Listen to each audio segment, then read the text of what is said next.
Undisguised terror. Russia's Kharkiv strike chills Ukraine. The dust, debris and the dead lying in Kharkiv's central Freedom Square are showing Ukrainians what might become of other cities if Russia's invasion isn't countered in time.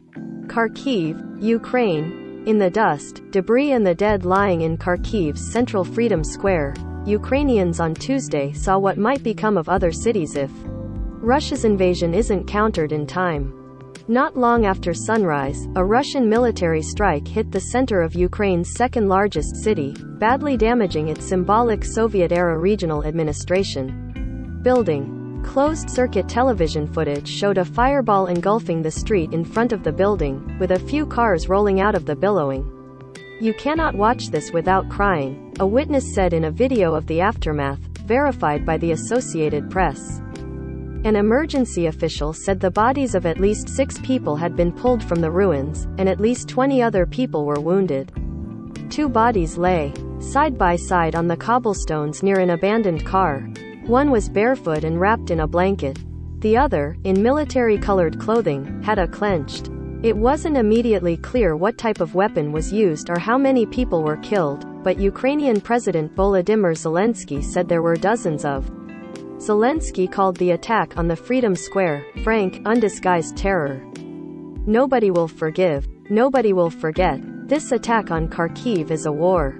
It was the first time the Russian military had hit the center of the city of 1.5 million people whose residential neighborhoods have been under shelling fire for days. The Ukrainian Emergency Service said it had put out 24 fires in and around Kharkiv caused by shelling, and it had disabled 69 explosive devices.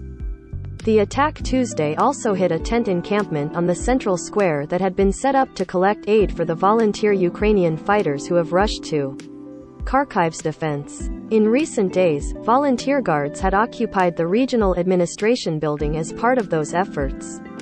It was feared that some volunteers were now among the dead. The crumpled tents remained a flash of yellow and blue in the vast gray square.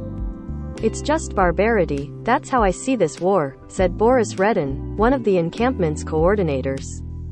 "The Russians are surely losing because they don't have any other arguments besides missiles and heavy weapons."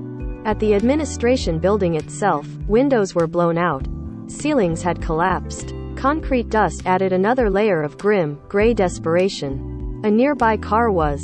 As soot-faced emergency responders picked through the debris, there was fresh anger. "This is for those who were waiting for a Russian peace. This is what you wanted, yes?" "Many injured," one said. The Russian military has denied targeting Ukrainian civilians, despite abundant evidence that it is shelling residential buildings, schools and hospitals.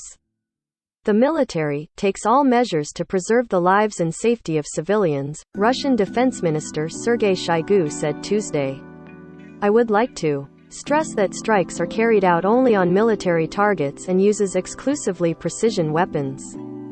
Unconvinced by such assurances, one Kharkiv hospital has moved its maternity ward to a bomb shelter, where pregnant women paced in the gloom.